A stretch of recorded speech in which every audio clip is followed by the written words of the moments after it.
Olá, bom dia, boa tarde, boa noite. Me chamo Israel Valente, sou professor de geografia, tenho mestrado em geografia humana pela Universidade de Barcelona e meu doutorado eu tenho feito em estudos culturais pela Universidade de Santiago de Compostela. E eu me sinto muito honrado de estar aqui com todos os amigos, né, aqui nesse espaço virtual. Quero agradecer todo o apoio e o engajamento dos professores Clébio, do professor Pedro, do professor Antônio Marcos e do professor Lindenberg, nos seus respectivos laboratórios de investigação. E a gente pode dizer que esse 13 de maio, como o próprio evento autoexplica, né, 13 de maio zumbifica, procura fomentar uma nova discussão, discussões a respeito do que é o 13 de maio, essa data mais que simbólica, uma data muito importante para o Brasil, que oficialmente se declarou a abolição da escravidão, e não foi pouca coisa, foi a derrocada de um modelo jurídico que tinha controle de corpos e almas de milhões e milhões de brasileiros. Então, nada melhor do que saber, do que dar o palco a esse local que é extremamente emblemático, mas que simbólico, é um local físico que existe, que se chama Quilombo dos Palmares, Serra da Barriga, Alagoas, Brasil.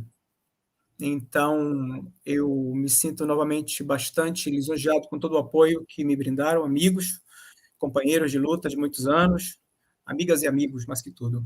Então, eu gostaria de automaticamente passar a palavra para o professor Clébio. O professor Clébio é professor de História da Universidade Estadual de Alagoas e estará agora com a fala.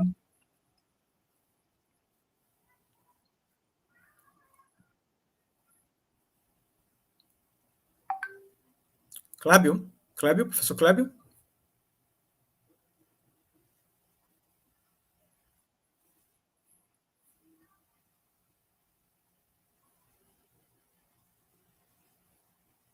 Acho que o professor Kleber ainda não entrou, né? Ainda está tendo um pequeno problema técnico. Mas então eu já passo a palavra diretamente para o professor Pedro. Pedro é um militante da causa afrodiaspórica, residente atualmente em Portugal. Pedro ele é da direção da Casa do Brasil, em Lisboa, jornalista, e é baiano, do Valorixá.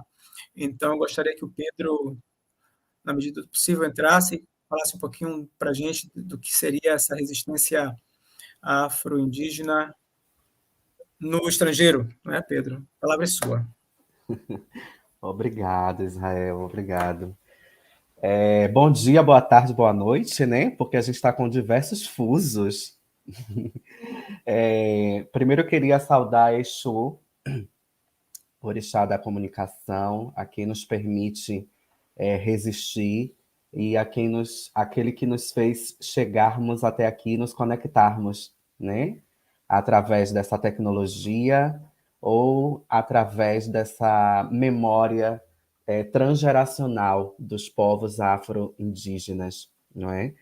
Ah, Sob a proteção do Orixá Oxum, é quem eu inicio esta fala. Eu me chamo Pedro Barbosa, nasci na periferia de Salvador, no bairro de Sussuarana. Sou filho de Dona Leninha, mas também sou filho de Logum Edé e Aloxum, né?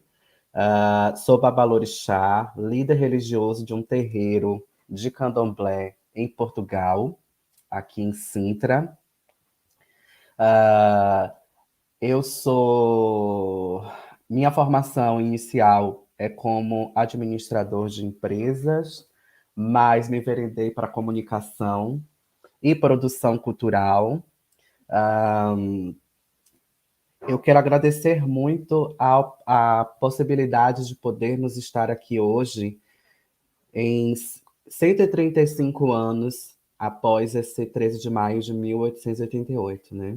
E é marcado de forma tão recente nas nossas vidas. Eu venho falar desse lugar que eu chamo, né, e eu não só eu, mas muitos pensadores falamos sobre esses quilombos contemporâneos, que são esses espaços sagrados, chamados terreiros de candomblé, que serviu e serve de base para a manutenção da comunidade afro-indígena no Brasil. Os terreiros de candomblé foram possibilidades de dar continuidade e de preservar tecnologias, sejam tecnologias de cura, de língua, de cultura, não é? E tecnologias de resistência. Como eu vim do Brasil, eu cheguei aqui em Portugal há 6 anos atrás, muito ainda quente, caloroso, de movimento preto, movimento negro na cidade de Salvador e também no Rio de Janeiro, que residia há 6 anos. Cheguei aqui e me deparei com uma Portugal não conhecida por mim, né? Eu tinha ideia de que Portugal era um país extremamente branco, né? Hegemonicamente branco. E encontrei uma Lisboa, principalmente, que foi o primeiro lugar que eu cheguei, muito multicultural, com bastante presença de pessoas pretas, seja vinda dos países palopes, países de língua portuguesa, não é? Ou de outros países como Senegal, Congo, e me fez questionar, né, querer conhecer o que essas pessoas estavam fazendo para resistir, como é que esse país recebe esses migrantes e não migrantes, porque existem pessoas portuguesas pretas aqui, mesmo que o sistema negue muitas vezes essa nacionalidade por conta do racismo estrutural. E é quando eu vou começar a conhecer o movimento negro e começo os primeiros questionamentos da minha pesquisa, que é por que o candomblé, né, que está aqui desde a década de 80, não serviu de base para esse movimento de resistência, né? E é quando, após esses questionamentos, eu encontro outros pesquisadores. Aqui gostaria de falar em memória de uma colega que já não está entre nós, mas que foi um elo de ligação muito forte para mim com a academia e com outros movimentos sociais, a Ana Estela Cunha, que vem me fazer entender que esse movimento de transmigração dessa religião, que eu não chamo de religião, mas sim de quilombo, foram feitos durante muito tempo por pessoas brancas e portuguesas, excluindo a comunidade negra desses espaços, não é? E aqui, parafraseando o meu conterrâneo Jaime Sodré, né, que vai falar sobre a diabolização dos corpos pretos e a diabolização de tudo que os corpos e corpas pretas, pretes, vão produzir ao longo da sua trajetória, né, seja a nível de cultura, de espiritualidade e de artes, que é um lugar também para o qual eu falo, e vejo um movimento excludente de uma espiritualidade negra, não é?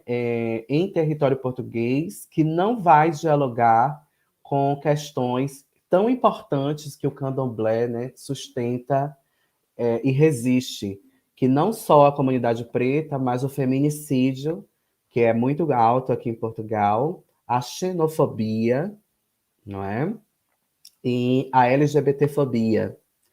E aí que surge, paralelo a esses questionamentos e pesquisa, a necessidade de abrir esse espaço também. Eu, como uma pessoa de terreiro, venho desde 2019 abrindo esse lugar, que é a Casa de Oxum, aqui em Sintra, que tem servido de base para dialogar esses movimentos, para resgatar, não é, essa tão importante missão deixada por essa memória, né, dos quilombos, dos antigos quilombos, aí falando de Palmares, né, e de outros tantos quilombos no estado da Bahia e na região Nordeste, né, para esse legado aqui em território português, não é?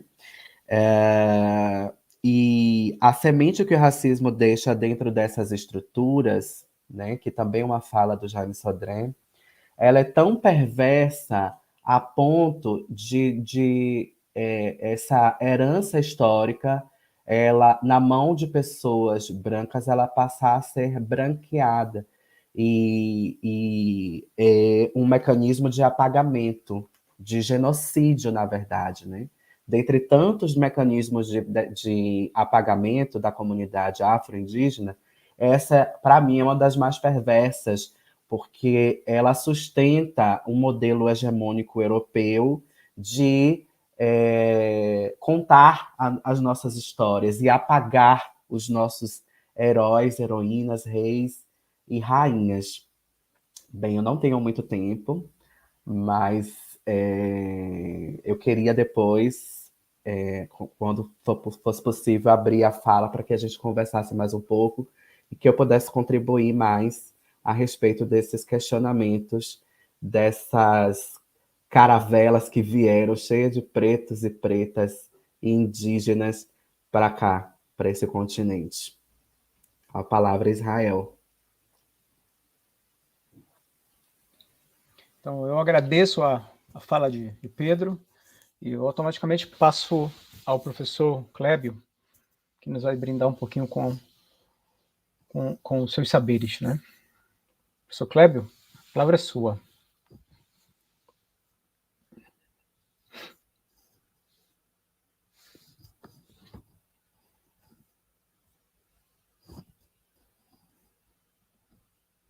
Peço um pouquinho de paciência, às vezes, né, que a técnica não funciona como nós desejamos, mas ela está lá, né?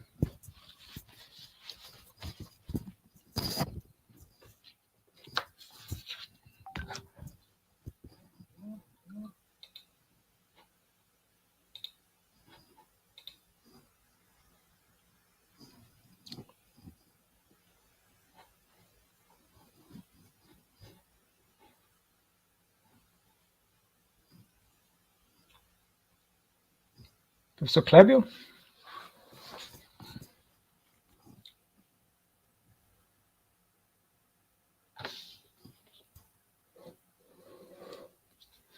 Eu acho que ele teve um pequeno problema, mas vai ser logo sanado. Professor.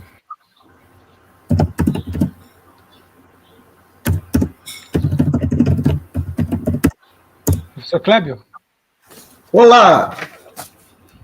Caiu aqui, mas já voltou. A palavra é sua, professor. Estamos aqui ansiosos e sedentos de saber. Ah, ok. Vocês estão me ouvindo bem? Perfeito. Sim, muito obrigado. É porque eu perdi o finalzinho aí da fala do Pedro, que caiu a conexão. Bom, gente, primeiro agradecer ao convite do professor Israel e do professor Marcos Pontes, né, para participar desse momento tão importante aqui da gente de interação, compartilhamento e de reenergização, né, de fortalecimento do nosso axé e da nossa força para a luta, né? Então, é tão importante isso, a gente estar juntos, né, a gente se retroalimentar conjuntamente, né, para poder travarmos as nossas batalhas nesse universo tão complicado que a gente vive atualmente no Brasil, né? Eu sou Clébio Ifatomissim, sou professor da Universidade Estadual de Alagoas, né, sou um homem de candomblé e também praticante do culto tradicional de Orumilá-Ifá, sou iniciado a Orumilá-Ifá com o Babá Aindê, Oloye Aindê Oriô, do Benin, faço parte da família Arinancorê, que existe no Benin e na Nigéria, e hoje já em diversos países do mundo. Aqui no Brasil, com a extensão da família com o nome Ediobê Brasil. Mais uma vez, muito obrigado.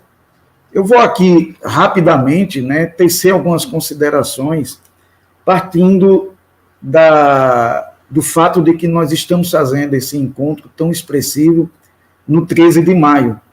E no momento, né, onde nós vivemos uma ascensão, para nossa surpresa, né, da extrema-direita, com o retorno de discursos neofascistas, nazistas mesmo, aqui no Brasil.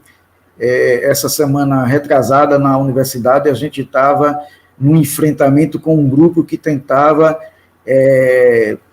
fazer um evento de apologia ao nazismo, tentando uma reescrita narrativa sobre o que foi o nazismo, né? Então, é um momento de muito embate, muita tensão, e que indica que nós ganhamos forças, que nós saímos do campo da invisibilidade absoluta para disputarmos as narrativas. Isso muito em função de que o fenômeno da diáspora, né, ele foi apropriado como um monopólio das elites escravizadoras sobre como essa diáspora aconteceu, né?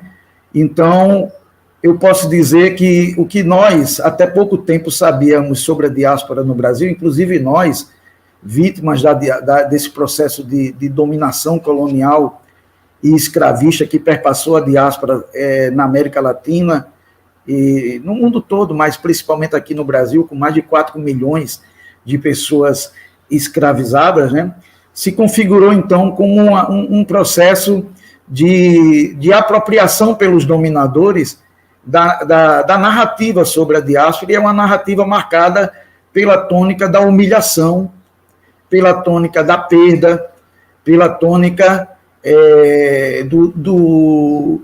da submissão absoluta dos escravizados, sobretudo africanos, aqui no Brasil.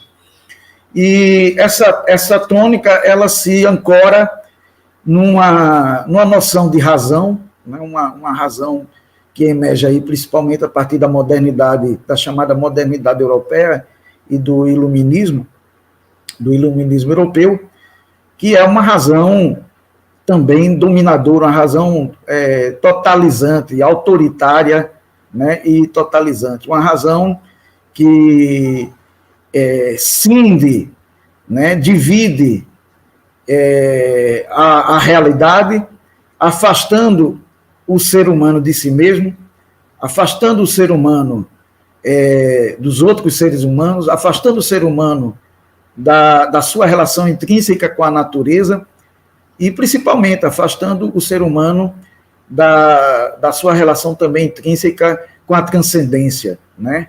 Com o sonho, com o sagrado, com a ancestralidade, com tudo que projeta no homem a capacidade de estar aberto, né? Sempre aberto às possibilidades, e não fixado, não sedimentado numa lógica que os filósofos vão chamar de binária, né?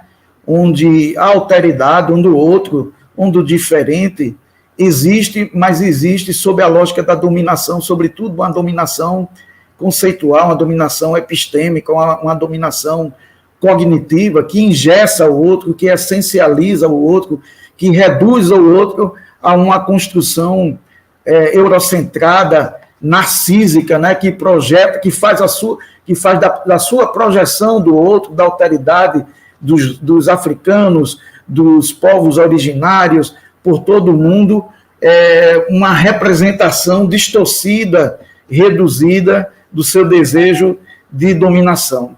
Então, o que domina nesses vários séculos é uma narrativa da diáspora que fixa, que reduz, que domina, que binariza, né? Ou seja, que tem como objetivo evidente o controle sobre o outro, o controle sobre a existência do outro, o controle sobre a forma do outro conhecer, o controle sobre a forma do outro estar e ser no mundo. É uma lógica totalizadora do ponto de vista, né, da construção do conhecimento, que tem como objetivo domesticar e submeter o outro nas suas múltiplas dimensões, né? Então, Eu falo isso no 13 de maio porque eu acho o 13 de maio talvez um dos exemplos mais evidentes desse tipo de operação, porque o que prevaleceu aqui no Brasil é justamente essa narrativa que estabelece um esquecimento para trás do 13 de maio, porque essa razão é a razão baseada no esquecer, no apagar, no zerar a existência da alteridade, para definir o marco existencial da alteridade a partir do encontro com esse ser dominante, com esse ser colonial, né, que inscreve a existência no outro como uma existência histórica a partir da dominação, a partir da escravização, a partir da lógica da submissão. Né? Então, falar de Palmares, falar do 13 de maio, é principalmente identificar com muita clareza de que Palmares, enquanto fenômeno histórico, né, o aquilombamento desses diversos povos na sua forma de resistir ao longo da história não pode ser reduzido ou compreendido estritamente na esfera da ação política e da ação econômica, né?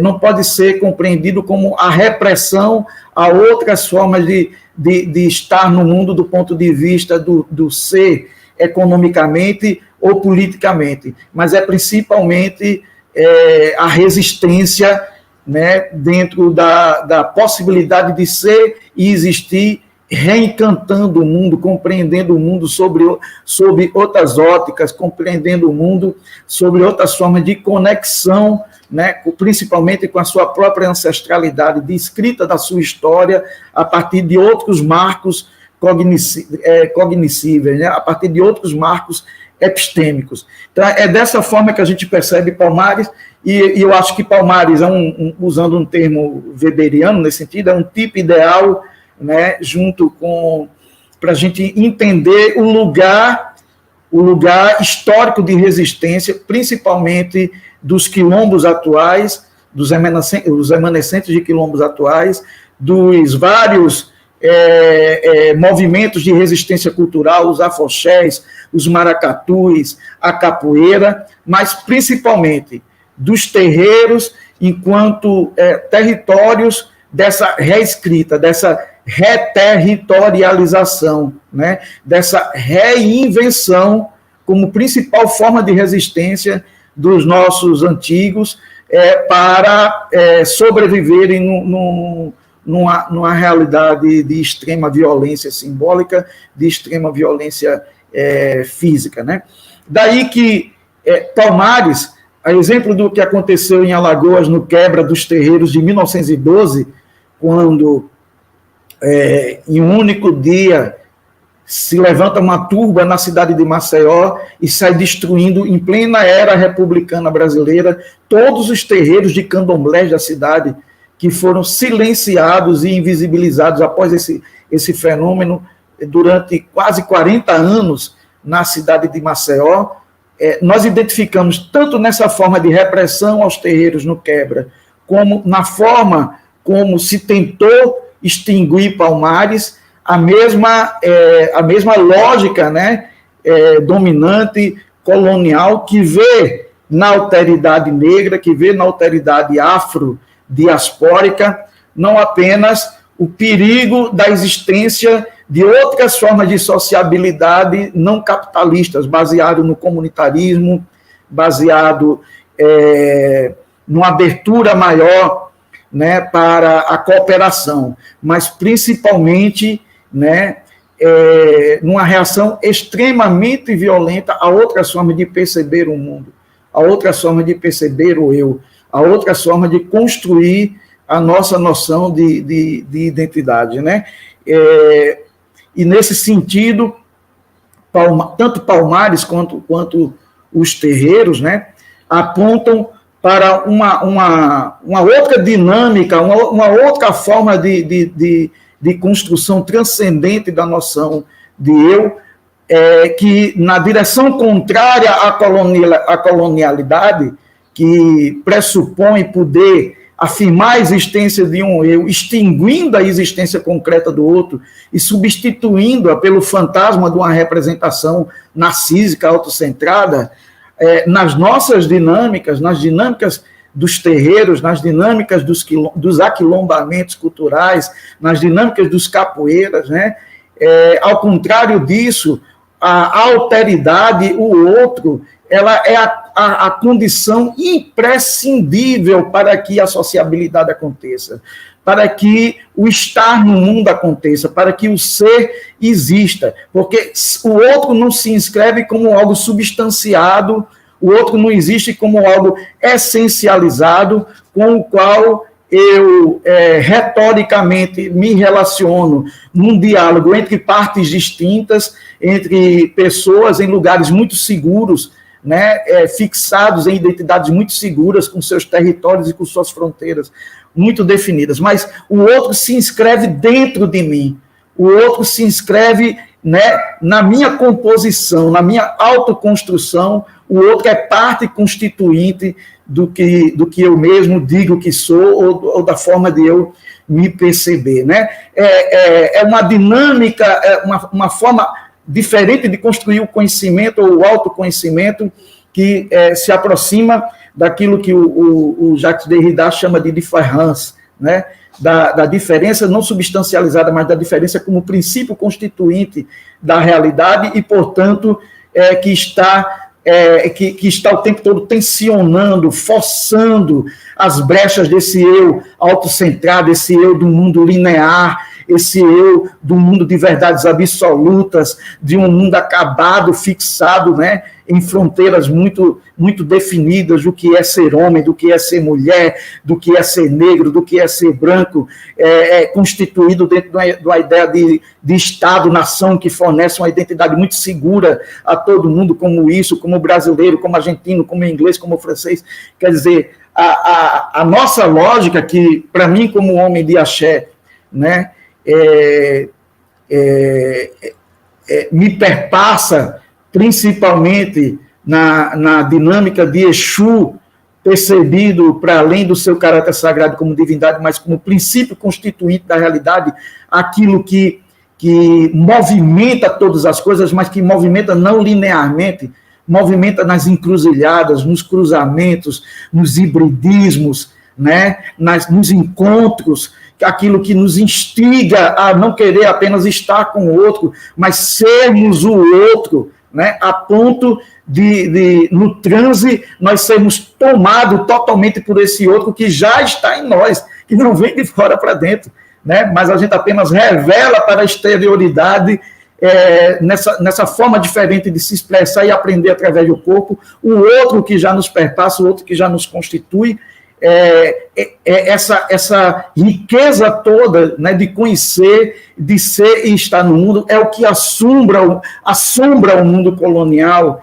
Israel, Pedro sabe melhor que eu sobre tudo isso, né, e que, para além, como eu falei, do perigo político, do perigo econômico, se apresenta como, antes de tudo, um perigo epistêmico, porque não tensiona apenas a economia ou a política, mas tensiona o mundo, né, na sua construção simbólica, que perpassa todas essas outras dimensões e que não deixa espaço para remendos, né, mas que exige a desconstrução, a autodesconstrução e a desconstrução coletiva de todos os seres construídos nessa dinâmica da colonialidade e que não comporta mais, não tem o domínio total, né? Não tem a totalidade da força e do domínio para impor apenas na base da violência a sua forma de ser, de perceber e de estar no mundo.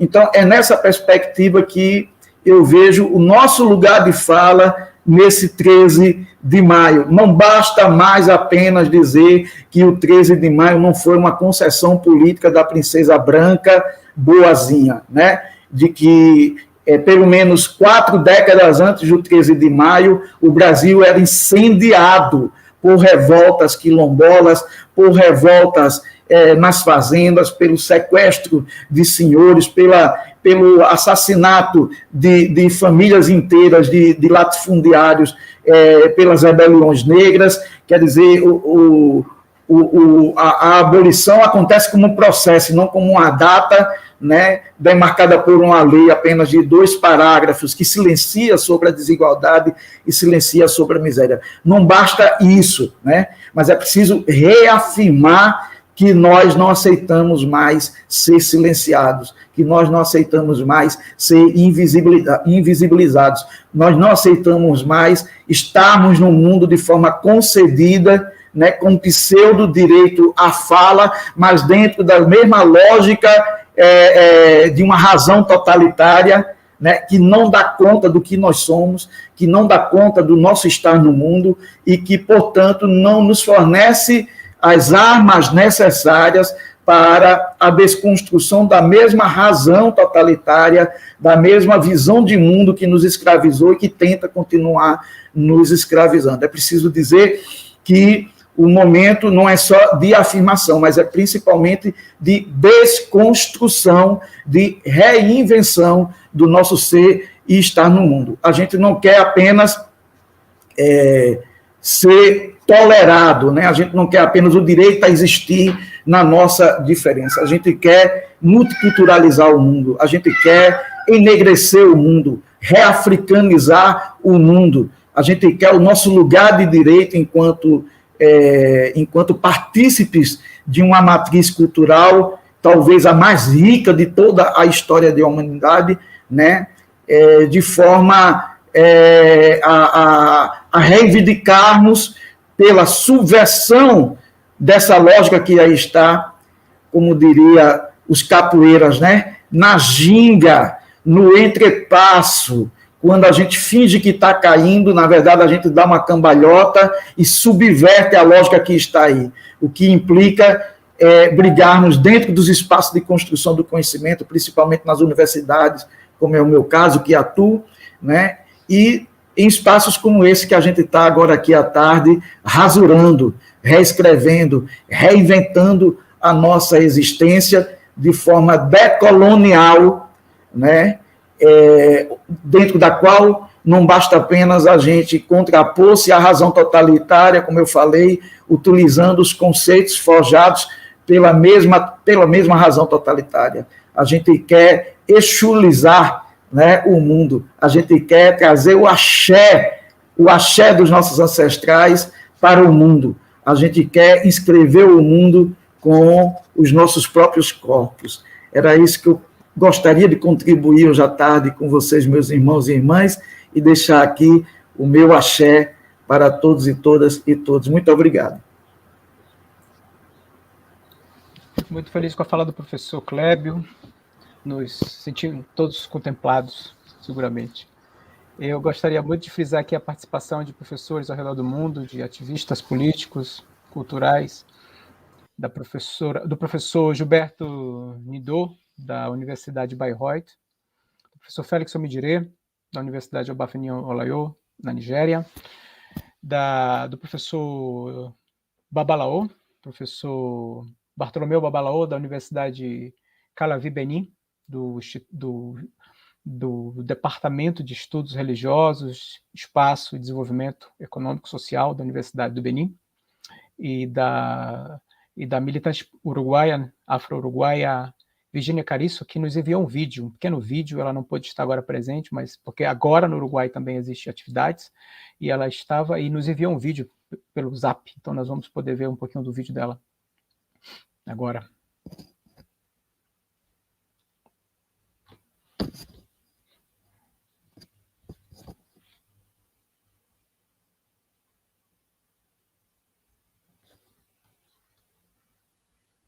Mi nombre es Virginia Carrizo, estamos aquí en Parque Sensala, en la bahía de Montevideo, Uruguay, donde llegaban los negros esclavizados, y estamos recordando el Día de los Pretobelos para visibilizar todo lo que han pasado nuestros ancestros. Abrazo.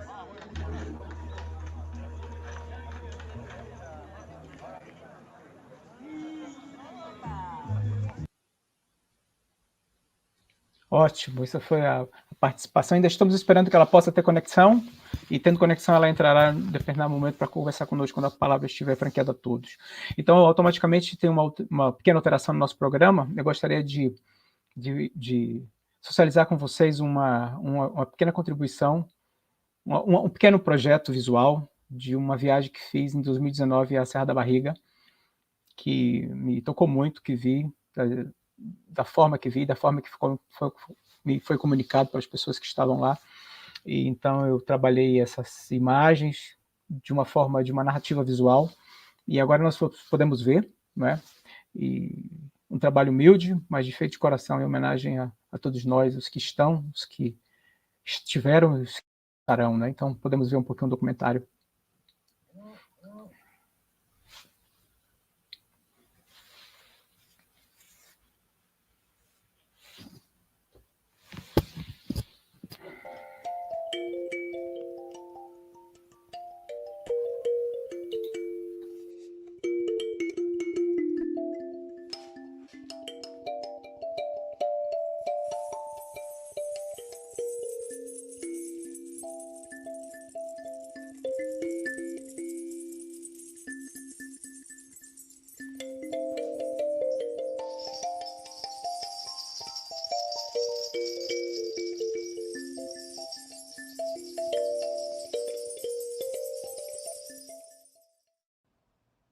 A tradição de resistência quilombista percorre as Américas desde o final do século XVI, quando grupos de africanos escravizados resistiram à colonização e à opressão europeia e criaram novas formas de Estado e organização. O nome da serra não é apenas Serra da Barriga, é sim Angola Janga, porque Angola Janga significa Pequena África. Aí ela chamava, a Coltune chamava de Angola Janga, a Serra da Barriga, né? O Mucamo dos macacos. Aí eu levei a história dela, um pouco da história dela, né? Que ela foi escravizada, ela foi tida como escrava reprodutora em Mucamba, e daí ela resolve, faz uma rebelião e foge pra cá com um grupo de 40 pessoas, os primeiros que chegaram aqui. Por isso que tem lá aquela árvore lá sagrada, a gameleira branca, a Iroko, que acredita-se que foi plantada pelos primeiros que chegaram. Então, os primeiros a pisarem foi a Coltune e os grupos das 40 pessoas. Aí eu fui toda vestida, toda caracterizada de Aqualtune para falar lá em Salvador. Foi bem legal a experiência, bem legal mesmo. E o nome dela significa tudo, né? Significa comandante. Ela é mãe do Gangazumba? Mãe do Gangazumba. O nome dela, Aqualtune, significa comandante. Gangazumba é a avó de Zumbi.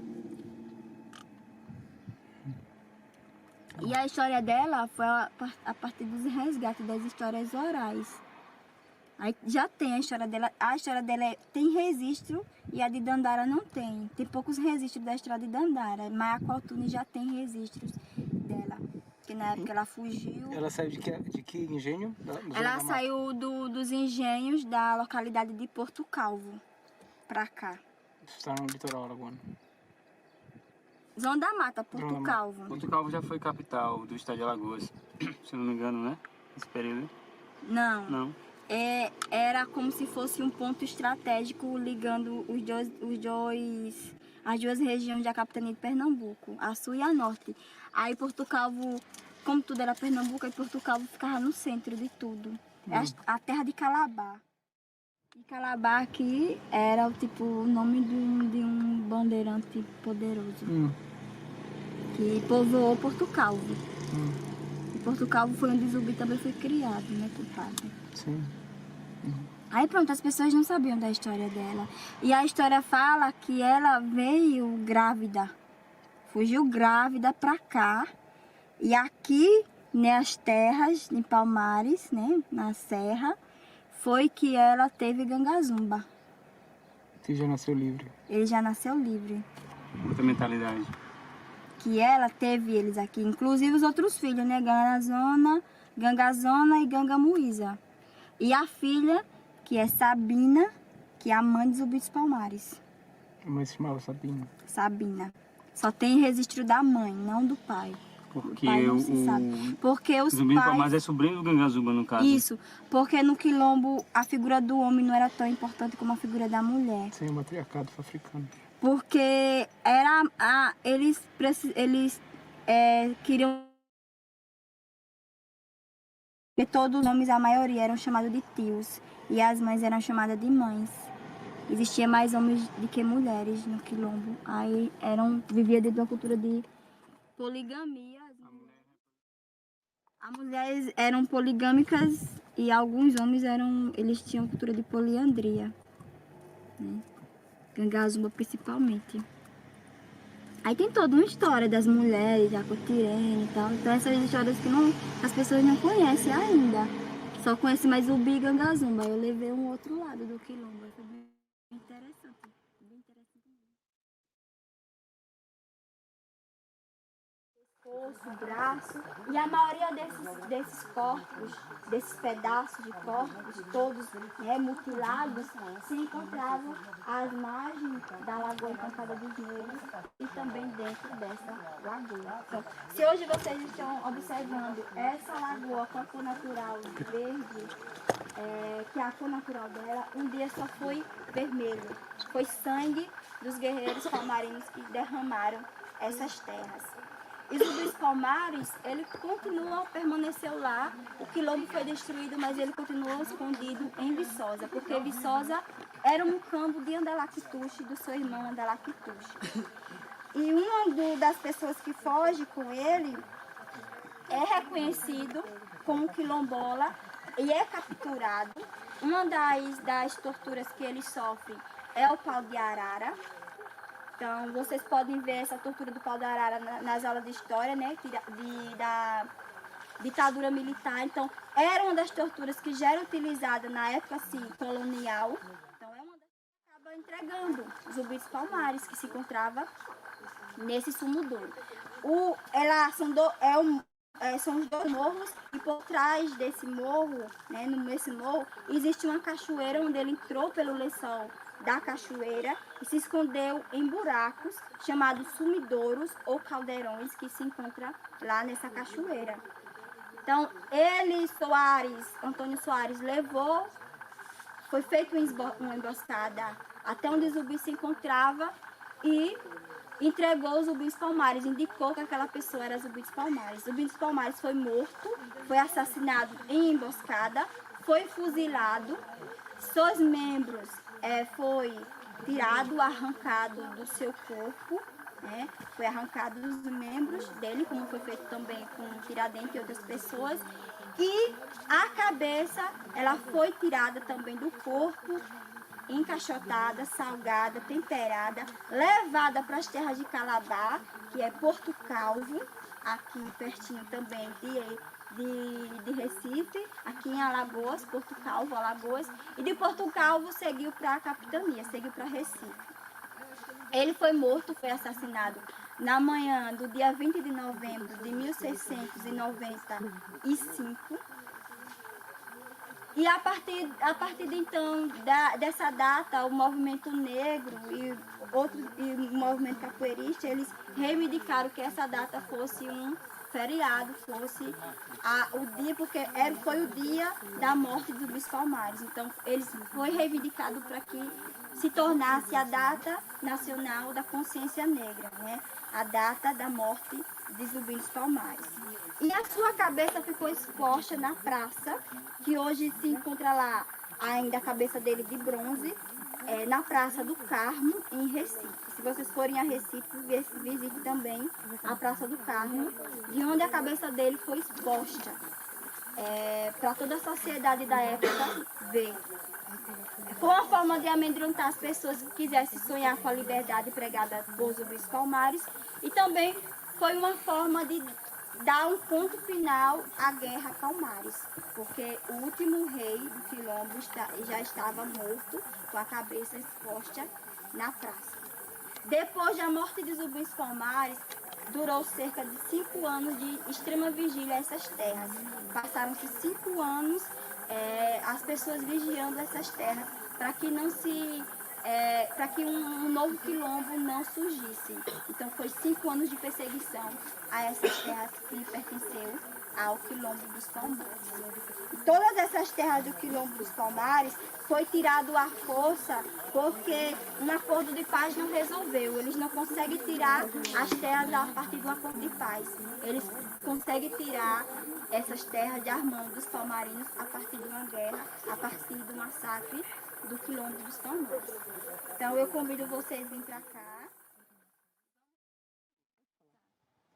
Então eu me chamo Thaís, né? Thaís Patrícia é meu nome de batismo, mas tenho esse nome de Dandara, que eu carrego com muito orgulho, porque esse nome ele surgiu assim do nada, a partir de um grupo de dança que eu dançava, a Afronação Dandara, que a gente falava muito dos orixás e tal, então como eu era pequena, todas as músicas relacionadas a Dandara eu tinha que dançar, então ficou Dandarinha, Dandarinha, Dandarinha, até hoje ficou Dandara. Então as pessoas que me apelidaram, todo mundo aqui, a maioria das pessoas da cidade só me conhece como Dandara.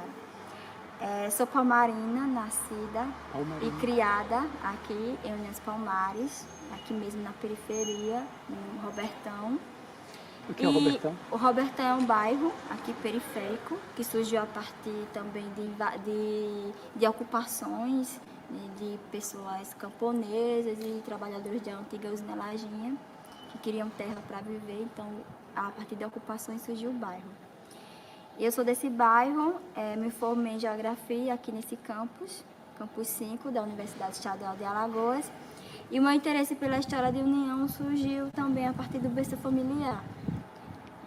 Minha família sempre falou, nunca omitiu da história de Zumbi para mim, então eu sempre, de uma forma minimizada, eu sempre tive as informações de Zumbi, e a partir dessas informações que eu tive dentro de casa, eu busquei mais, e em 2008 eu acabei fazendo o curso técnico de guia de turismo local, que também é chamado de informante de turismo, pela Fundação Cultural Palmares, e a partir de então eu iniciei toda uma vivência, uma vida lá em cima na Serra da Barriga, e até hoje continuo com esse trabalho.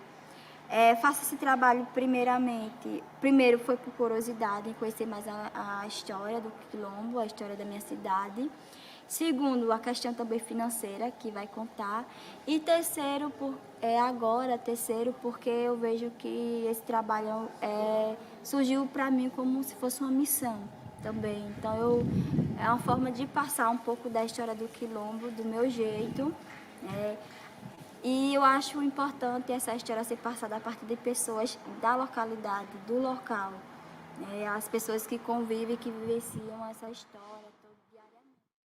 A gente tem avanços, porque com a Lei 10.639, foi criada aqui em 2009 pela rede municipal a obrigação da história da cultura palmarina na rede municipal. Então, as outras gerações que passaram na escola, eles não tiveram esse acesso à história do quilombo, à história da cidade, a partir de uma disciplina, que já vem da disciplina de história. Então, hoje, os meninos já crescem aprendendo a história de Zumbi, a história de Dandara, a história de Jorge Lima, as outras histórias de outras pessoas que não tem nos livros de história, mas que existe a história oral, como a história do Capitão Sueca. Quem é o Capitão Sueca? Sueca é um sítio aqui da Redondeza, do interior, né? Que também foi parte do quilombo, do Mucambo dos Macacos. Tem toda uma história que ele era um nome de um quilombola, que era representante desse mucambo aqui na cidade. Tem a história do Anhumas, que é a história contrária da história de Palmares, mas também faz parte dessa história da localidade, que também as pessoas, a partir dessa disciplina, começam a entender, a compreender essa história.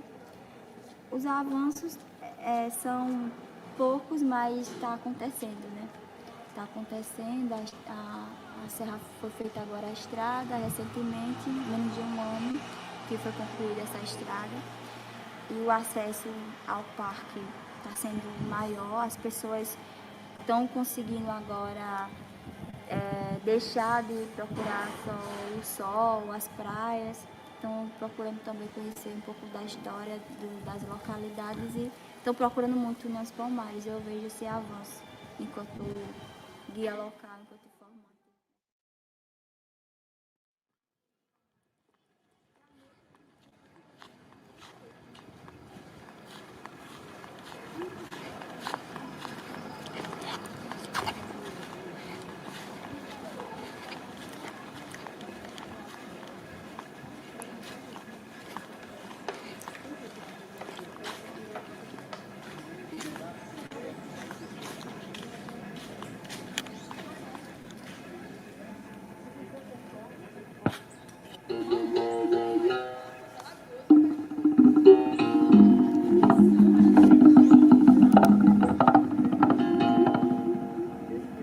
Ninguém como nós apimenta a vida e divide a lua ao meio, mesmo estando inteira no compasso.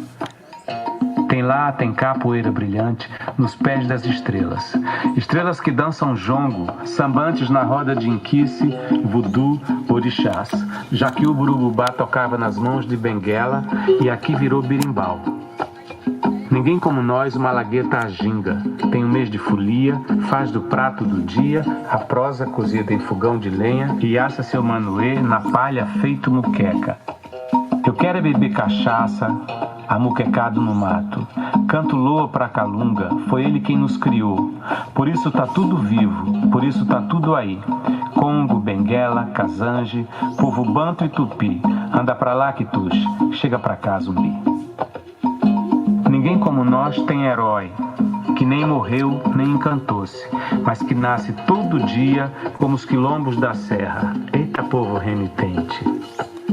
Um tambor dentro do peito, luanda dentro dos olhos, e danda lunda tranquila destilando a tradição, e os sábios continuam chamando quilombos favelas.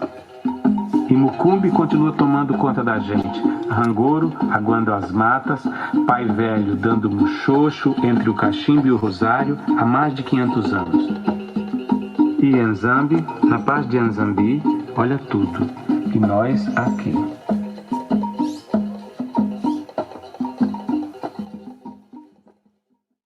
Você falou uma coisa que eu achei interessante, as gerações antigas não tiveram acesso via escola, né? Porque não tinha educação para eles, não tinha educação formal. Eles não tiveram o acesso da história. Da história. E como é hoje? Como eles interagem com vocês que têm um acesso? Se existe uma curiosidade, eles perguntam, seus pais, seus tios, as pessoas com mais idade, eles veem com indiferença tudo isso de zumbi ou eles têm uma certa curiosidade? Agora eles começam a entender, porque, segundo alguns relatos, né? Quando o quilombo foi destruído, aí as localidades que pertenciam ao quilombo ficaram pertencentes àquelas pessoas que vieram invadir, vieram destruir. Então, surgiu os arraiais, os vilarejos, e essa história do quilombo foi abafada. Todo mundo que falasse do quilombo era morto ou era perseguido. Então, essa história, por muito tempo, foi uma história que amedrontava as pessoas. As pessoas não queriam saber de zumbi, não queriam saber da serra, porque... Alguém lá em cima morava? Morava alguém lá em cima? Não. Aquele pessoal é recente.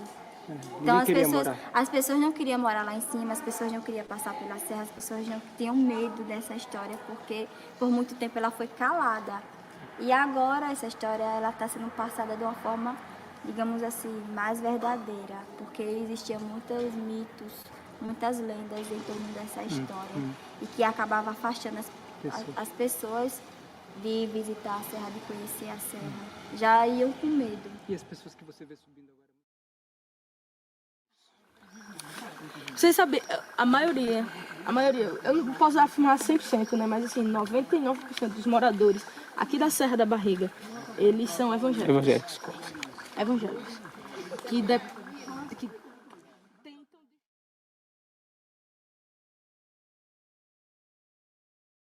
A luta negra, que a gente já teve episódios deles exorcizando pretos velhos aqui na Serra.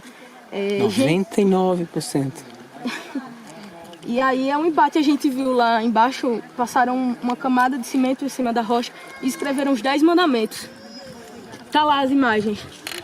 Eu vi. Tá lá, tá meio quebrado, mas já pra você ver. Não dirás falso, não mentirás. Lá do outro lado. Eu vou lá, na beira da lagoa. Eu vou lá.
Em 2011, as cinzas do ideólogo, político, intelectual negro Abdias do Nascimento, pai do conceito do quilombismo, foram depositados junto a um pé de baobá plantado ali, na Serra da Barriga, em sua homenagem.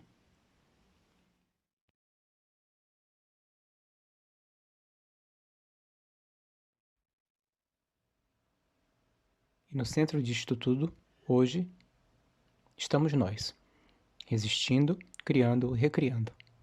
Palmares por todas as partes. É Quinquinhalacoro, é Quinquinhalacoro, é Quinquinhalacoro, Agoro Mujembe, Agoro Mujembe.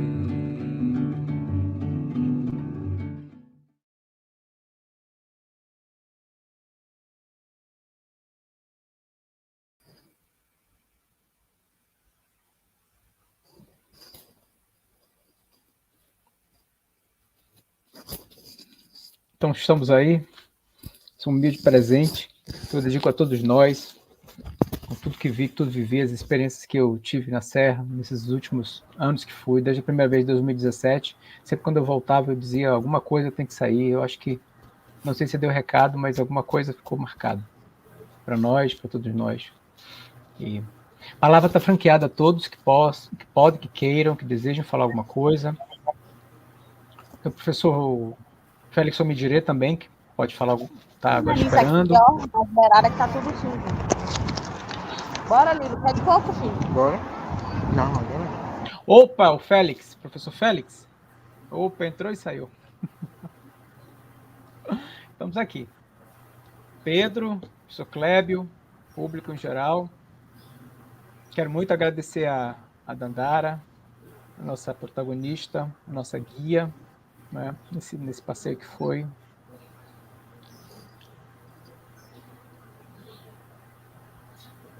Pedro, Clébio, os estudantes.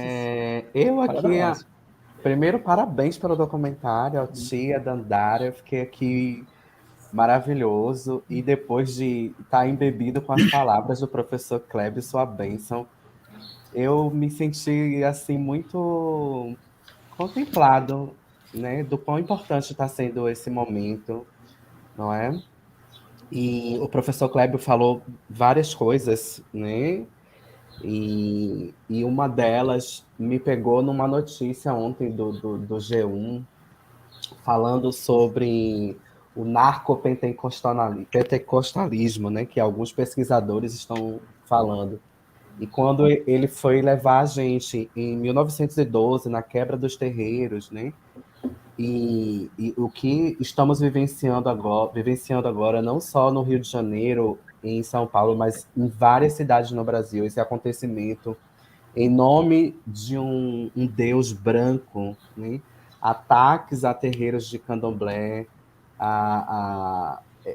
quer dizer, o assassinato a Ialorixás do Abalorixás é o extremo, mas toda a violência gerada em torno disso, desse apagamento e genocídio dos nossos corpos e de tudo que a gente vem a produzir, né? O candomblé, como eu disse na minha fala, enquanto quilombo contemporâneo, sendo extremamente atacado. E parece que só agora a mídia tem acordado para esses assuntos, né?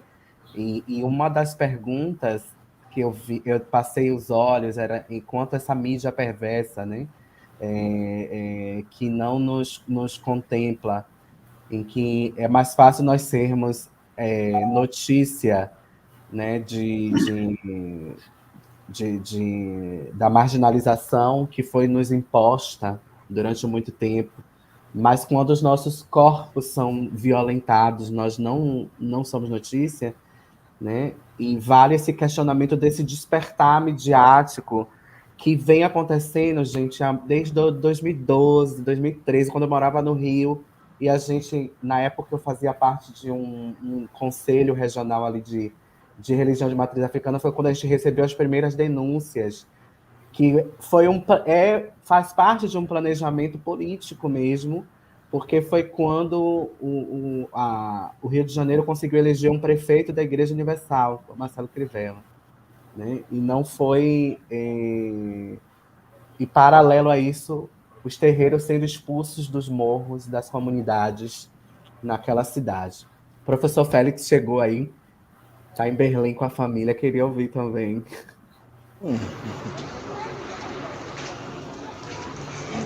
Oi, pessoal. Boa noite a esta grande e importante comunidade que hoje comemora uma data muito emblemática por várias razões, que é o 13 de maio, né? Uma data emblemática, digo eu, por conta do que ela representa por todo o Brasil, né? E quando eu falo todo o Brasil, estou falando de todos os segmentos que compõem a sociedade brasileira, né? Sejam segmentos da população branca, negra, indígena, né? O Brasil todo, porque é uma data que marca o triunfo, né, da humanidade, o triunfo da liberdade, né? Essa liberdade que já vinha sendo disputada desde o primeiro contato, né, dos povos na terra brasileira, né? Desde o primeiro encontro fatídico, né, da Armada Portuguesa com o povo indígena, que posteriormente levou também o povo afro-brasileiro para esta mesma conjuntura conhecida como o Brasil.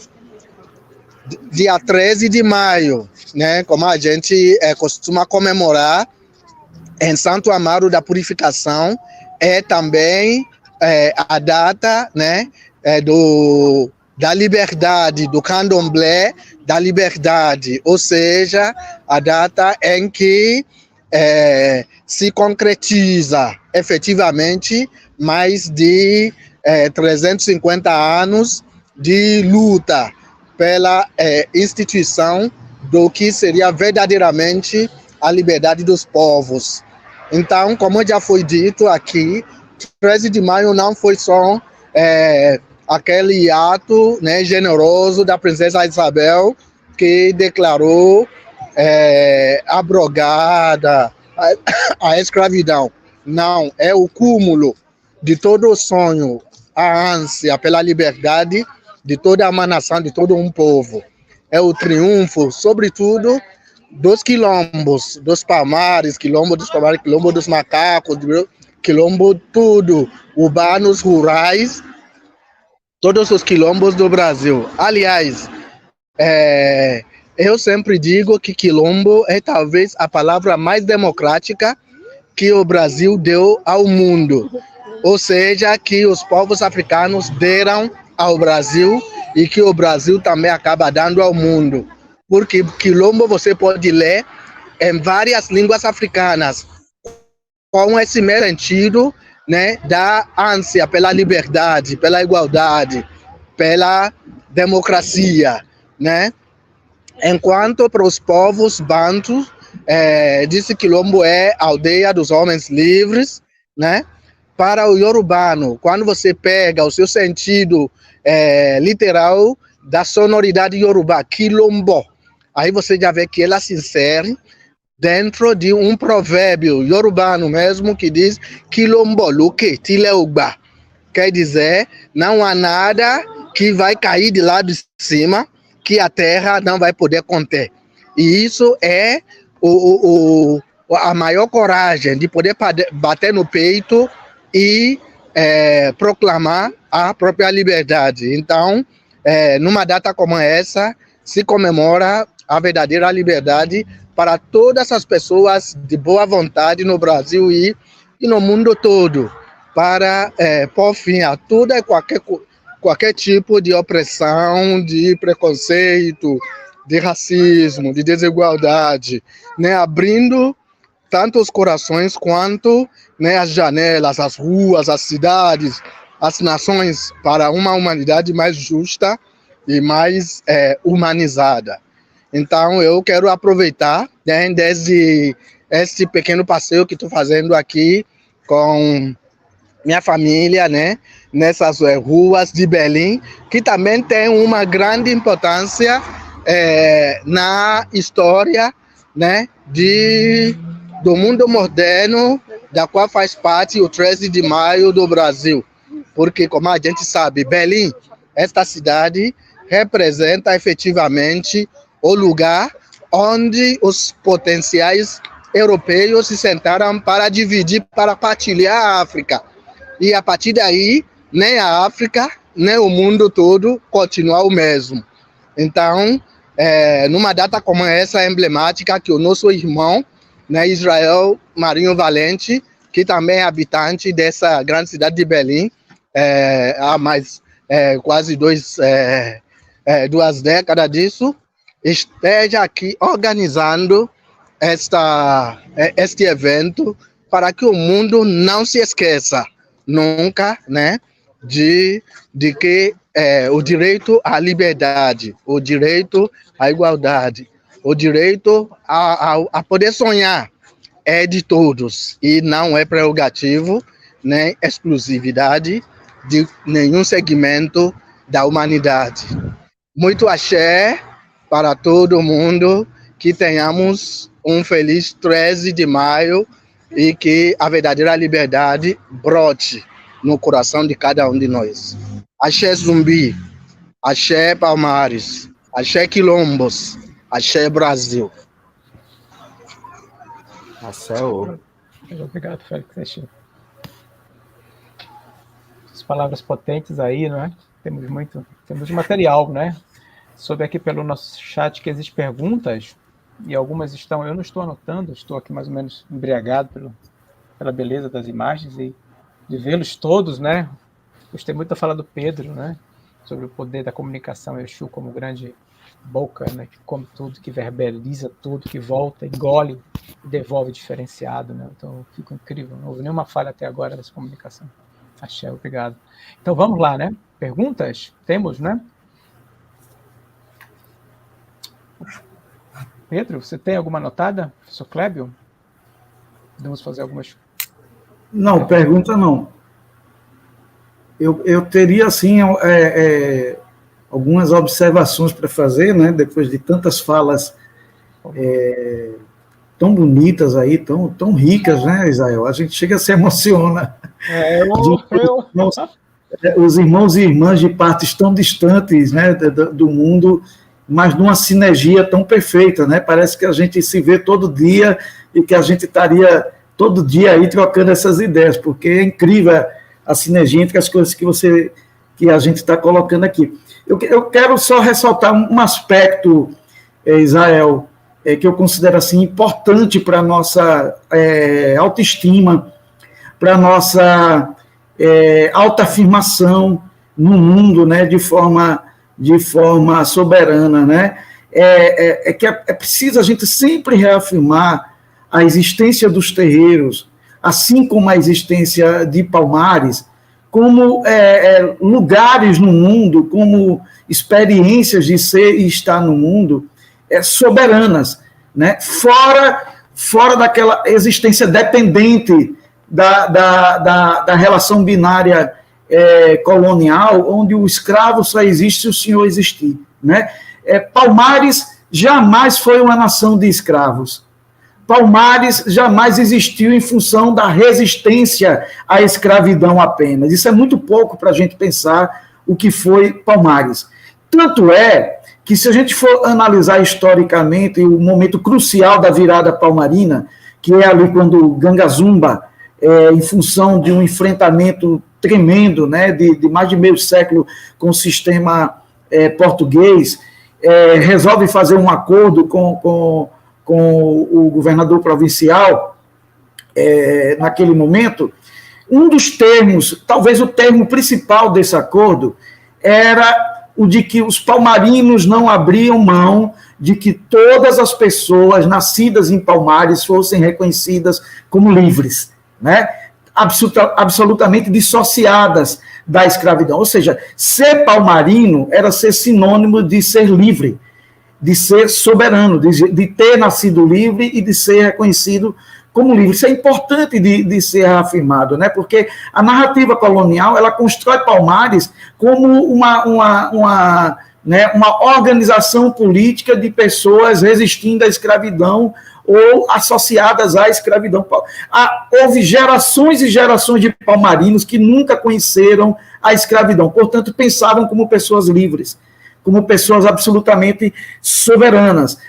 Os terreiros têm essa mesma lógica, né? Os terreiros são um lugar de renascimento.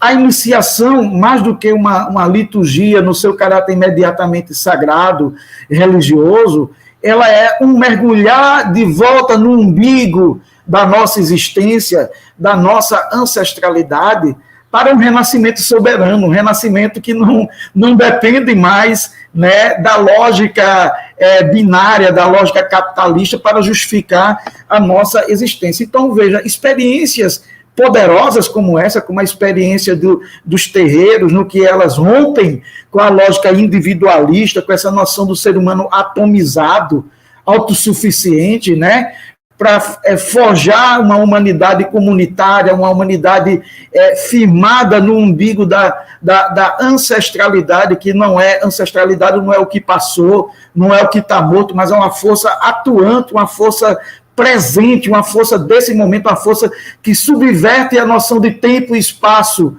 né, linear, cartesiana, e funde várias temporalidades. Eu não sou, eu somos, né? É assim que a gente diz no Ubuntu, eu sou porque somos. Esses somos não é só quem existe aqui nesse momento, mas é toda a linhagem ancestral que me perpassa e que faz eu ser quem eu sou, né?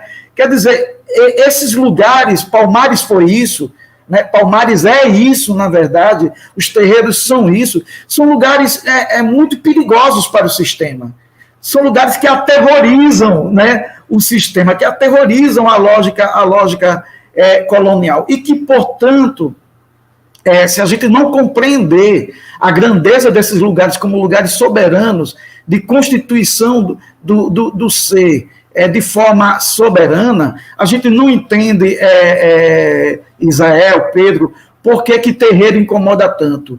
Por que é preciso tanta violência contra terreiro? Porque, veja, nós não somos donos de megatemplos, nós não somos milionários, donos de rede de televisão, donos de banco, donos de um sistema financeiro, como algumas igrejas hoje são. E por que essa ânsia, esse afã tão grande de nos destruir, de nos atingir violentamente, de forma que eu digo sempre assim, exemplar, né? Porque não basta combater a nossa existência, mas é sempre combater de forma exemplar, a nos colocar como exemplo público do que deve ser extinto, do que deve ser repudiado. Por que nós somos tão perigosos, né? É por um motivo muito simples, porque a nossa racionalidade não é domesticadora, a nossa racionalidade, né, ela é transgressora, ela é libertária, ela possibilita que surjam indivíduos que jamais vão olhar para o seu patrão de cabeça baixa,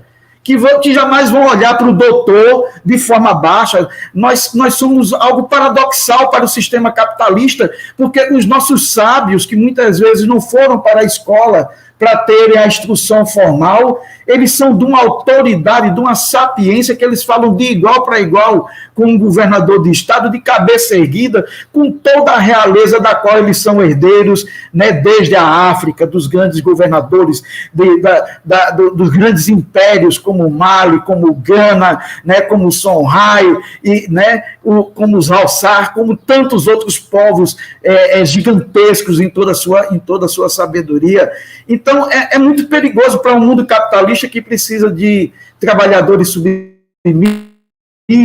dóceis, amansados, né, e sem clareza de quem são, de qual é a sua história, qual é a sua identidade, para com isso poderem reagir, você ter verdadeiros formos, né, verdadeiros celeiros criativos, né, que diariamente possibilitam o renascimento desses oprimidos como seres soberanos. Que coisa linda é ver um negro pobre, periférico, analfabeto, né, ser tomado pela força de Xangô, e naquele momento esse grande rei, com toda a sua potência, com toda a sua autoridade, né, submeteu o mundo aos seus pés. Um homem que lá fora seria absolutamente o desvalor, que não teria valor nenhum para esse modelo que a nossa realidade aqui tem. Dentro do terreiro, ele é um rei poderosíssimo, né? Ele coloca o mundo aos pés e abaixo dos seus alxés. Que coisa linda, né? Que coisa empoderadora.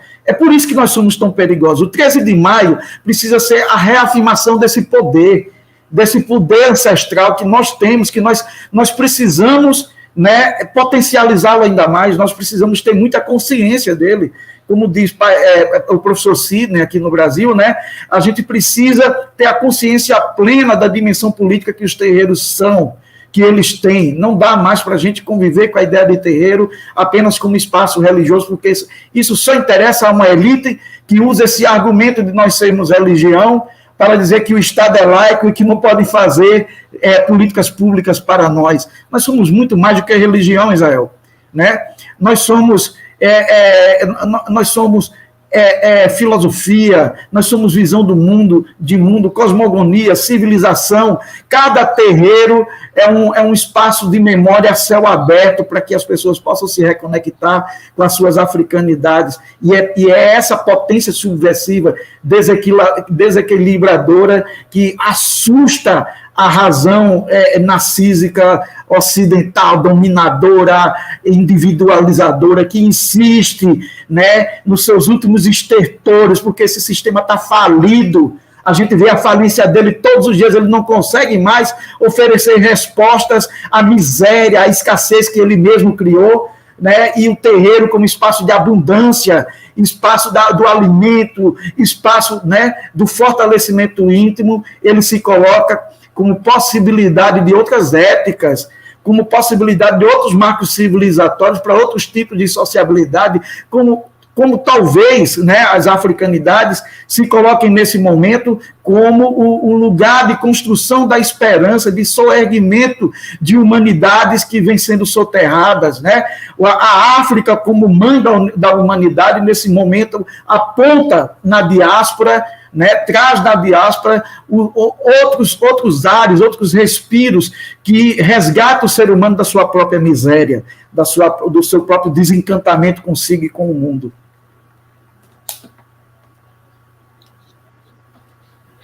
Faço minha vossas palavras. Sei. Não, já tem mais. O professor Antônio Marcos pediu fala, ele está agora numa turma, né, de educação indígena, eu acho, né, está no sertão. Eu acho que ele já pode falar em um determinado momento. Professor Antônio Marcos, a palavra é vossa.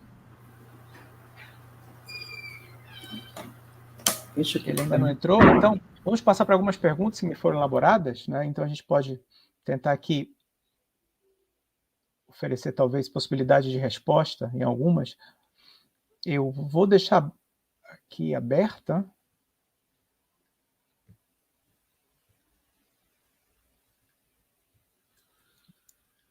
A partir de quais ações e posicionamentos podemos conquistar o nosso lugar enquanto pessoas pretas, tendo em vista ainda a existência do racismo fruto de uma sociedade estrutural?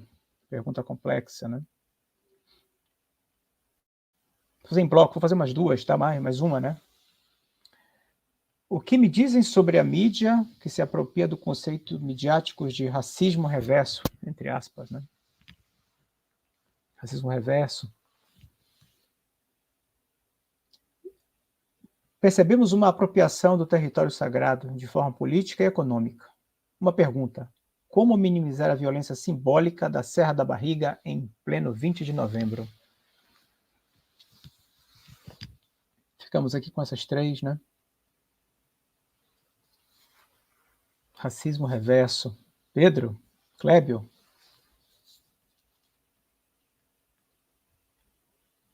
O Pedro, fica à vontade aí, que eu já falei para caramba. Fica à vontade, Pedro. É importante a gente entender e frisar que a mídia, ela serve a um sistema, não é? E a um sistema que contribui para nos matar. Então, eu entendo quando o colega pergunta, né, sobre a mídia que utiliza, muitas vezes, desse mecanismo de racismo reverso, que é uma ideia de tantas doenças que a branquitude tem. Uma delas é esse desvaneio da criação do racismo reverso, né? Então, é importante nós, enquanto pessoas pretas, né, entender essa lógica midiática. Eu acho que vai de encontro à minha última fala a respeito que só agora a mídia vem falar, né, sobre esse sistema criado pelo narcopentecostalismo, né? E a gente já está desde 2012 tendo terreiros, né, sendo invadidos e pisados por esse grupo bem estruturado, né? E entender que como a gente pode criar mecanismo de enfrentamento e da criação de novas mídias também, né? Porque que tanto vem sendo criadas, né? Essas novas mídias que vão nos contemplar, né? Sejam principalmente da utilização das redes sociais, né? E é importante a gente romper com esse pacto, né, de consumir mídia que serve a um sistema que nos traz esse genocídio. E cada vez mais fomentar e fortalecer essas mídias alternativas, né, criadas por nossos irmãos e irmãs, né? E eu fico feliz o quanto vem cada vez mais sendo criado canais. Eu posso citar aqui diversos, como Gale 10, Mídia Ninja, né? E tantos outros aí que nos contemplam a nível de estar nos informando sempre sobre o que tem acontecido, né, dentro da comunidade, seja para o Brasil, quanto cada vez mais eu vejo também um olhar internacional por conta desse apelo nosso que migramos para cá, não é? E é isso. Então, eu queria pontuar também aqui uma questão em relação a essa pergunta sobre o que fazer, né, quais as ações. Eu acho que, assim, a primeira coisa é a gente aprender com quem já fez, né? A nossa história, quer dizer, desde que o primeiro africano escravizado foi trazido pelo Brasil, a resistência começou. Onde houve escravidão, houve resistência. A gente precisa aprender com os nossos antigos. E, assim, quando a gente olha para o conjunto das experiências históricas, as Irmandades Negras, a capoeira, os quilombos, os terreiros, a despeito de toda a diversidade que perpassa, né, cada experiência dessa na sua singularidade, o que nos chama a atenção é como elemento de unidade, como elemento comum a todas essas experiências, a capacidade absolutamente, né, original, né, e transcendente dos nossos ancestrais resistirem se abrindo ao diferente, né? Porque veja uma coisa, candomblé é maravilhoso, é tudo isso que eu falei aqui, mas não existe candomblé na África, né, Pedro? Não existe, porque candomblé é uma criação na resistência, é uma criação no umbigo do colonialismo, né? Então, ele tira os seus elementos constitutivos da experiência ancestral e de todo o patrimônio ancestral que vem da África, mas ele não nega né, e não fecha os olhos para a realidade colonial dentro da qual ele está acontecendo. Ele absorve elementos dessa realidade, ele transmuta esses elementos a partir dos seus próprios princípios, ele recria o que era opressão como instrumento de libertação, como instrumento de resistência. Então, se os nossos antigos não tivessem tido essa inteligência, né, de, em meio à opressão, absorver o opressor como parte de si para digeri-lo, transmutá-lo e devolvê-lo ao mundo, segundo uma lógica libertadora, hoje nós não teríamos capoeira, hoje nós não teríamos candomblé, hoje nós não teríamos a maior parte das nossas experiências de resistência. Então, a nossa resistência é uma resistência de bricolagem, é uma resistência de hibridismo. Se os nossos antigos tivessem se prendido a purismos, né, e tivessem dito, não, o meu candomblé aqui, né, a minha experiência aqui, só participa quem tem sangue legitimamente iorubá da região onde eu vim, hoje a gente não tinha candomblé. Foi preciso que, né, eles fizessem essa engenharia de sociabilidade que permita um francês renascer como iorubá e se tornar um aialorixá, um babalaô. Veja que inteligência, cara, que engenharia social fantástica para colocar o opressor dentro da nossa cultura e falar a nossa voz. Isso é de uma inteligência gigantesca. Então, vamos buscar nessas experiências, né, a inteligência, a sofisticação dos nossos antigos para formular alternativas, ações que não façam a gente cair na armadilha de resistir ao racismo, ou seja, no antirracismo, que, tal qual um cachorro que fica correndo atrás do próprio rabo, não consegue sair dos mesmos lugares conceituais, epistemológicos, que criaram essa racionalidade, né, dentro da qual a gente é sempre o coitado, o oprimido, o escravizado e tal. Não dá, né? Se os nossos... E que ao invés de construir pontes, áreas de transição, né, de trânsito, insistem em criar barreiras, insistem em purismo, em certos purismos, né, para separar e não para fundir. A lógica diaspórica é de fusão. A lógica diaspórica é de renascimento pelo entrecruzamento, pelo trans, né? Não pelo ou é isso ou é aquilo, mas é o isso dentro daquilo e o aquilo dentro do isso. É isso que nos possibilitou estar aqui hoje falando. Então a gente precisa pensar um antirracismo de encruzilhada, como diz o Luiz Rufino, né? Um antirracismo decolonial, um antirracismo que não cai na armadilha dos essencialismos, porque os essencialismos, além de impossibilitar que a gente se liberte conjuntamente, como propunha Fanon dizia, os negros não podem se libertar do racismo libertando a si sós. É preciso que se libertem libertando o colonizador, né? Promovendo também a libertação conjunta. Então, ao invés da gente cair nessa armadilha, se a gente tiver a inteligência dos nossos antepassados, a gente cria formas antirracistas, ações antirracistas que possibilitem o experimentar o outro, o vivenciar o outro, o transitar entre as várias possibilidades que a diáspora nos coloca. Veja eu, né, nasci aqui em Alagoas, no interior de Alagoas, no Agreste, já beirando o sertão, e posso ser tantas coisas, posso ser tantos eus ao mesmo tempo, né? Procurando como núcleo desse eu, obviamente, aquilo que mais me toca profundamente, que é a minha ancestralidade afro, mas eu posso ser um afro-caeté e não negar, por exemplo, a minha ancestralidade indígena que foi massacrada aqui em Alagoas para que a colônia pudesse existir.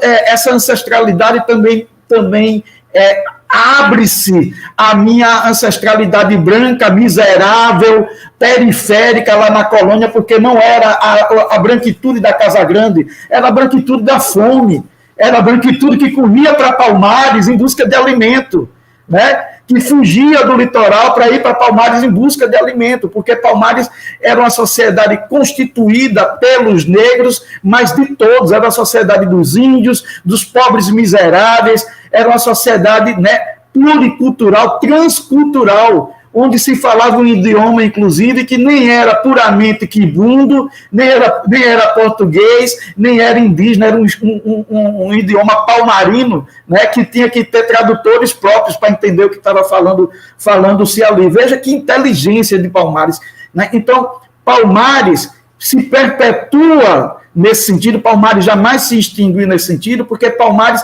para além da experiência histórica, sociológica, né, ele é uma lógica de estar no mundo que se perpetua nos terreiros, que se perpetua na roda da capoeira, que se perpetua nos maracatus, como uma experiência extremamente plástica, né, de possibilidade de renascimento e de construção dos erros e, portanto, de outras formas de resistência. De outras formas que não nos dividem. Eu fico tão triste, Israel, quando eu vejo, por exemplo, discursos no âmbito do antirracismo que tentam definir legitimidade de lugar de fala pela cor da pele. Você não é negro porque você não é tão escuro como eu sou. Sabe, é atuar dentro da lógica binária, divisora, que o próprio opressor colonizador criou, né? Os nossos antigos não pensavam nesses termos. Os nossos antigos não raciocinavam nesses termos quando criaram o candomblé, quando criaram a capoeira, por exemplo, né? Então, vamos existir, mas vamos existir aprendendo com os nossos antigos e forjando formas libertárias, formas transculturais, né, de estar no mundo para além das barreiras e das essencializações que a lógica escravizante criou. É isso que eu coloco aqui. Eu não vou entrar aqui no perigo de dizer faça isso, faça aquilo, é melhor essa via política, porque cada contexto pede uma forma de atuar, cada realidade pede uma forma de atuar, mas enquanto princípio, eu acho que seja qual for a forma que a gente vai atuar, a gente tem que ter esse compromisso, né, com a encruzilhada, com a abertura, com a plasticidade que os nossos antigos nos legaram como um horizonte, como, né, um aprendizado, um legado, um patrimônio que eles nos legaram e do qual a gente não pode abrir mão.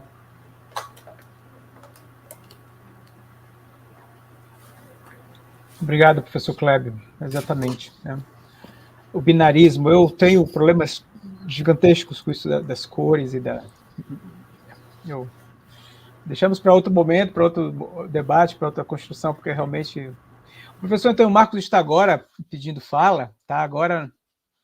Marcos, você pode falar? Oi, Israel? Agora? Tá, sim, estamos, todos. Pronto, vou abrir aqui a câmera.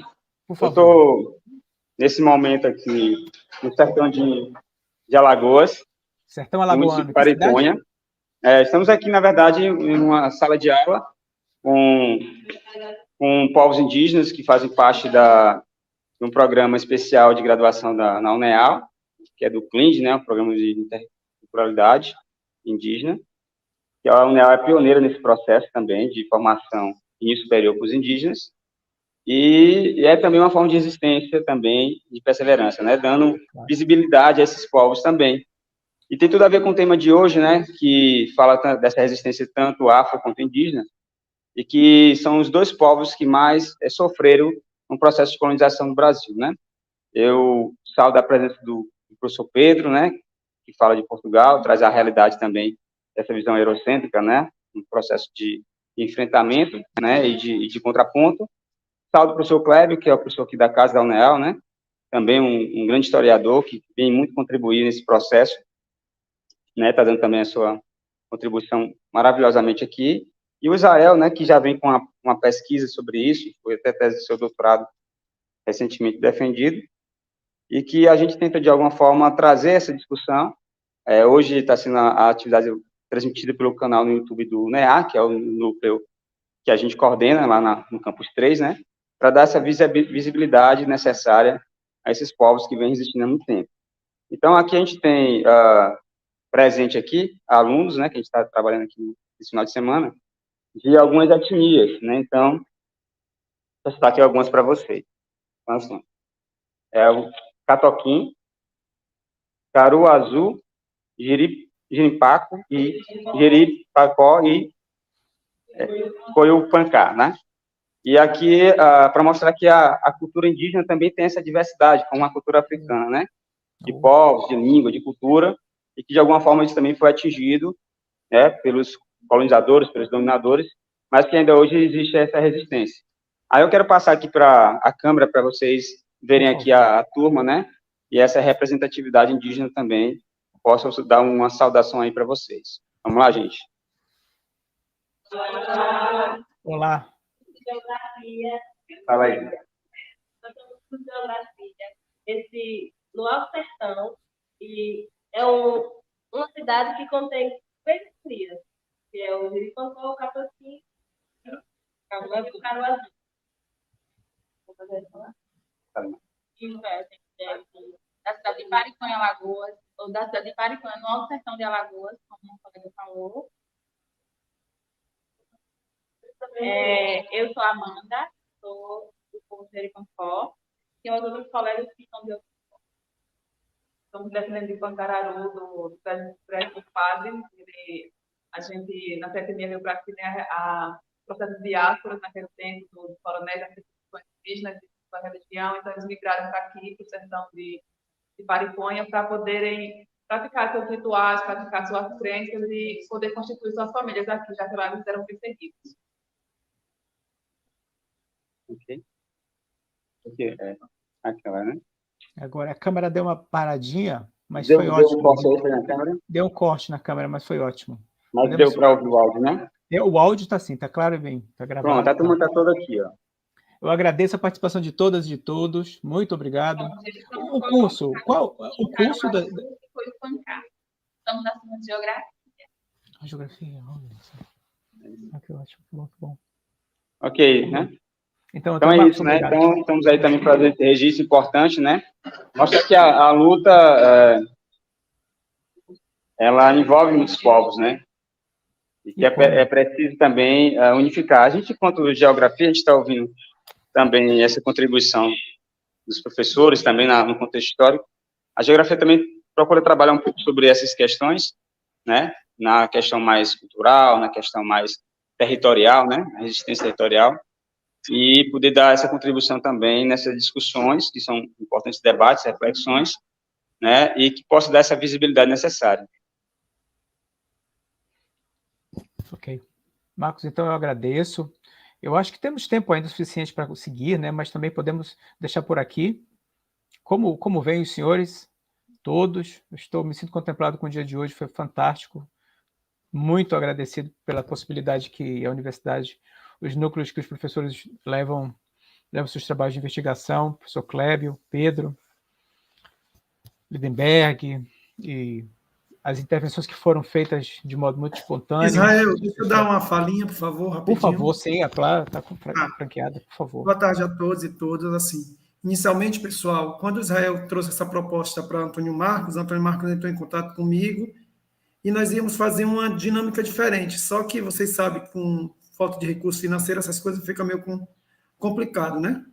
Mas, graças a Deus, deu tudo certo. Eu acho que, assim, não conhecia Pedro, mas arrasou, gostei muito da sua intervenção. Assim, Clébio, eu não tenho nem o que discutir, porque o Clébio é o nosso conhecedor aqui da história aqui de Alagoas, né? Professor Clébio foi reitor, foi vice-reitor, né? Está sempre dentro dessa discussão, né? De matriz africana aqui dentro do estado de Alagoas. Então, é um agradecimento, sabe, Israel? E quando você traz essa perspectiva para nós pensarmos do dia 13, né? Que é a primeira, né? A gente está dentro do território aqui, mas não fez. Aí teve que o Israel vir lá da Alemanha trazer essa ideia, não foi, Antônio Marcos? Para nós pensarmos. E aí eu acho que a mesa foi bem bacana, porque é a discussão realmente das pessoas que realmente sente, verdadeiramente, na pele negra, né? O que é essa questão, né, do racismo, tá? Então, parabéns, Israel, parabéns à composição da mesa, em nome de Pedro, em nome do professor Clébio, né? Tudo isso, e aí a gente resiste, e eu vou só deixar vocês com um pouquinho de inveja. Agora, depois dessa mesa, eu estou subindo lá na serra, tá? Estou indo lá na Serra da Barriga, umas oferendas lá, tá? E aí... Beijinho para vocês. Mas é uma invejazinha branca, pessoal. Positiva. Eu agradeço a todos. Ficamos para as próximas discussões, os próximos dias, e seguimos nesse processo, nesse projeto, que eu acho que dá o recado, né? Ficamos por aqui, então. Agradeço a todos que nos viram. Valeu, pessoal. Valeu, Zé. E tudo. Até logo. Bom 13 de maio. Então, agora. Obrigado. Obrigado. Viva a liberdade, viva a liberdade. Todas nós resistimos.